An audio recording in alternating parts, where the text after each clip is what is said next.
अस्सलाम वालेकुम दोस्तों, मैं हूं माजिद मलिक और डिस्कवर द वर्ल्ड में आप सबको खुश आमदीद। दोस्तों, आपने ये तो सुना होगा कि हर इंसान की तकदीर और कायनात के तमाम मामलात लोहे महफूज में लिखे गए हैं। कब कौन इंसान पैदा होगा, कब इसे मौत आएगी और कितना रिस्क मिलेगा, ये सब लोहे महफूज में लिखा जा चुका है। लेकिन क्या आप जानते हैं कि लोहे महफूज है क्या, किस जगह पर मौजूद है, इसमें क्या कुछ लिखा गया है और लोहे महफूज को कब बनाया गया?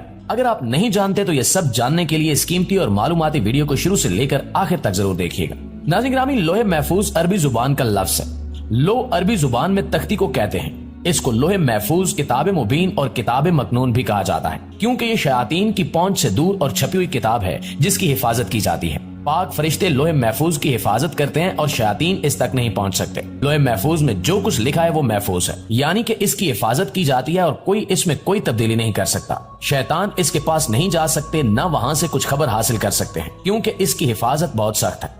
दोस्तों, रिवायत के मुताबिक अल्लाह ताला ने जमीन और आसमान की तख्लीक से 50,000 साल पहले लोहे महफूज को तख्लीक फरमाया। सही मुस्लिम की रिवायत में हजरत मोहम्मद सल्लल्लाहु अलैहि वसल्लम ने फरमाया कि जब अल्लाह ताला ने मखलूकात को पैदा फरमाया तो लोहे महफूज में ये लिख दिया कि मेरी रहमत मेरे गुस्से पर गालिब है। ये तहरीर अल्लाह ताला के पास अर्श पर मौजूद है। तो नाज़रीन, लोहे महफूज अर्श पर अल्लाह ताला के पास मौजूद है और इस पर अल्लाह ताला ने ये लिख कर अपनी रहमत के इंतहाई सी होने का ऐलान कर दिया है।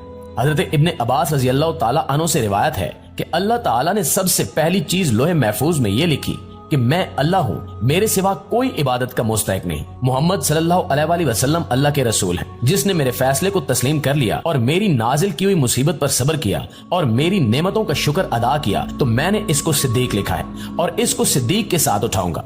और जिसने मेरे फैसले को तस्लीम नहीं किया और मेरी नाजिल की मुसीबत पर सब्र नहीं किया और मेरी नेमतों का शुक्र अदा नहीं किया, वो मेरे सिवा जिसे चाहे अपना माबूद बना ले। दोस्तों, कुरान पाक में सूरह बरूज आयत नंबर 21 और 22 में फरमाया गया कि ये तो कुरान है, बहुत इज्जत वाला लोहे महफूज में लिखा हुआ।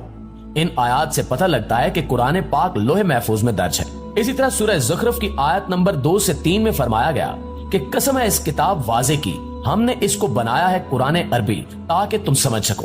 सूरह वाक़िया में फरमाया गया कि ये कुरान बहुत बाइज्जत है और वो इस किताब में है जो छुपी हुई है। कुरान जिस किताब में मौजूद है वो सहीफे बहुत पाकीज़ा हैं और इन्हें कोई छू नहीं सकता सिवाय इसके जो निहायत पाक हो, यानी कि बाइज्जत फरिश्ते ही लोहे महफूज को छू सकते हैं। यानी लोहे महफूज उन फरिश्तों के हाथों में और उनकी तहवील में है। इससे पता लगा कि असल कुरान पाक लोहे महफूज में है और जो कुरान हमारे पास है वो असल कुरान की एक कॉपी यानी कि नकल है, जो कि बिल्कुल असल कुरान पाक जैसी है।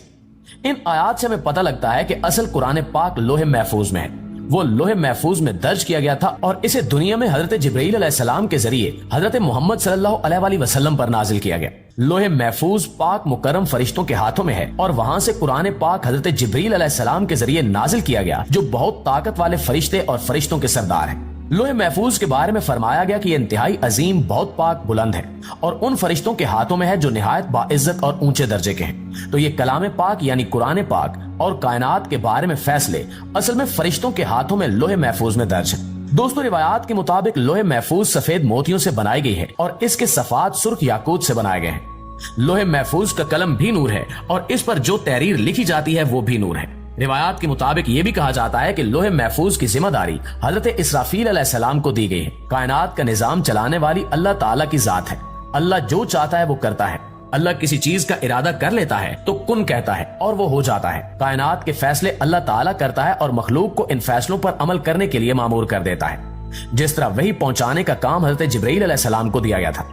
अल्लाह के हुक्म से दुनिया में बारिश का इंतजाम हजरत मीकाईल अलैहिस्सलाम संभालते हैं और अल्लाह ताला के एक और अजीम फरिश्ते हजरत इजराइल अलैहिस्सलाम रूह कब्ज करने के काम पर मामूर किए गए हैं। इनको मलकुल मौत यानी मौत का फरिश्ता भी कहा जाता है। दोस्तों, अल्लाह ताला कोई फैसला करता है तो इसे लोहे महफूज में लिख देता है। हजरत इसराफील अलैहिस्सलाम अल्लाह ताला की अजमत के आगे नजरें झुकाए रहते हैं, लेकिन जब लोहे महफूज पर अल्लाह ताला कोई फैसला दर्ज करता है तो हजरत इसराफील अलैहिस्सलाम इसकी तरफ नजर करते हैं और अल्लाह ताला का हुक्म फरिश्तों तक पहुंचाते हैं, जो इस हुक्म पर अमल करते हैं, यानी इन अहकाम और फैसलों को नाफिज करते हैं। अल्लाह ताला ने लोह पैदा की और इसके साथ कलम पैदा किया। अक्सर जो लफ्ज लोह कलम कहा जाता है, इससे मुराद यही लोह और कलम होता है जिससे इस लोह पर लिखा गया। जब अल्लाह ताला ने मखलूकात की तकदीरें लोह पर लिखने का फैसला किया तो कलम को हुक्म दिया कि लिख। कलम ने कहा कि या अल्लाह क्या लिखूं? तो अल्लाह ने फरमाया जो कुछ हो चुका है और जो कुछ होने वाला है सब कुछ लिख दे। यानी कि हर इंसान, हर मखलूक और दुनिया में होने वाले हर वाक़े की मुकम्मल तफसील इस लौह में दर्ज है। प्यारे साथियों, अंदाजा कीजिए कि इस किताब लोहे महफूज में कितनी मालूमात है। इसमें वो तमाम तफसीलात मौजूद हैं, हत्ता कि एक पत्ता भी दरख्त से गिरता है तो लोहे महफूज में दर्ज है कि कहां किस वक्त वो गिरेगा। इतनी ज्यादा मालूमात इस एक लोहे महफूज में दर्ज है। जदीद टेक्नोलॉजी के साथ इस बात को समझना आसान हो गया है। पहले तो शायद ये बात अकल में ना आ सकती, लेकिन अब जब से कंप्यूटर इजाद हुआ है और इंसान देखता है कि किस तरह छोटी सी डिवाइस में हजारों जीबी डाटा आ जाता है, एक छोटी सी हार्ड डिस्क और यूएसबी में बहुत ज्यादा मालूमात आसानी से जमा की जा सकती हैं, तो अब ये समझना बिल्कुल भी मुश्किल नहीं है कि लोहे महफूज में तमाम कायनात के तमाम मामलात दर्ज किए जा चुके हैं। नाज़रीन गिरामी, कुछ उलमा ये कहते हैं कि लोहे महफूज से मुराद ये है कि लोहे महफूज में जो बातें, जो अहकाम, जो फैसले लिखे गए, इन्हें बदला नहीं जा सकता। और कुछ लोग कहते हैं कि वो तकदीर तब्दील हो सकती है। बहरहाल इसमें इख्तिलाफ है, लेकिन यहाँ एक बात आम है, वो ये कि अगर कोई इंसान इस बात को बुनियाद बनाकर ये कहे कि अगर मेरी जिंदगी की तमाम बातें पहले से लिखी जा चुकी हैं, ये पहले से लिखा जा चुका है कि मैं जिंदगी में क्या कुछ करूंगा, तो मुझे आखिरकार गुनाह और सजा क्यों मिलेगी? मेरे अमाल तो पहले से लिखे जा चुके हैं। तो हमें इस बात को समझने की जरूरत है कि अल्लाह ताला अपने मुकम्मल इल्म से जानता है कि एक इंसान मुस्तकबिल में क्या करेगा। उसी इल्म के मुताबिक अल्लाह जानता है कि इंसान क्या कुछ करेगा। अल्लाह ने इसी इल्म की बुनियाद पर इंसान के अमाल लोहे महफूज में दर्ज कर लिए हैं, लेकिन इसका ये मतलब हरगिज नहीं कि इंसान के पास वो इख्तियार और चॉइस खत्म हो जाती है। इंसान मुकम्मल इख्तियार रखता है कि वो जिंदगी में क्या कुछ करता है और कैसे फैसले करता है। इंसान कौन से काम करता है, अच्छे काम करता है या फिर बुरा रास्ता चुनता है, ये इंसान के अपने इख्तियार में है। अल्लाह ताला ने इंसान को समझबूझ और रास्ता चुनने का इख्तियार दे दिया है। इसी वजह से इंसान जिस तरह से अपनी जिंदगी गुजारेगा, इसी के मुताबिक उसे आखिरत में बदला दिया जाएगा। ईमान का हिस्सा है कि इंसान अल्लाह ताला पर, अल्लाह के फरिश्तों पर, रसूलों पर, अल्लाह की नाजिल करदा किताबों पर, तकदीर और आखिरत के दिन पर यकीन रखे। क्योंकि तकदीर के मामलात लोहे महफूज में लिखे गए हैं और इसका जिक्र कुरान में भी मौजूद है, तो लोहे महफूज पर ईमान रखना भी जरूरी है।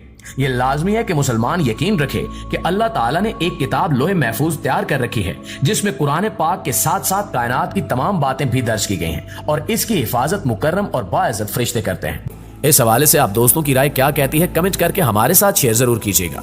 इंशाअल्लाह आपसे मुलाकात होती है अगली वीडियो में। तब तक अपना और अपने प्यारों का ढेर सारा ख्याल रखिए। अल्लाह ने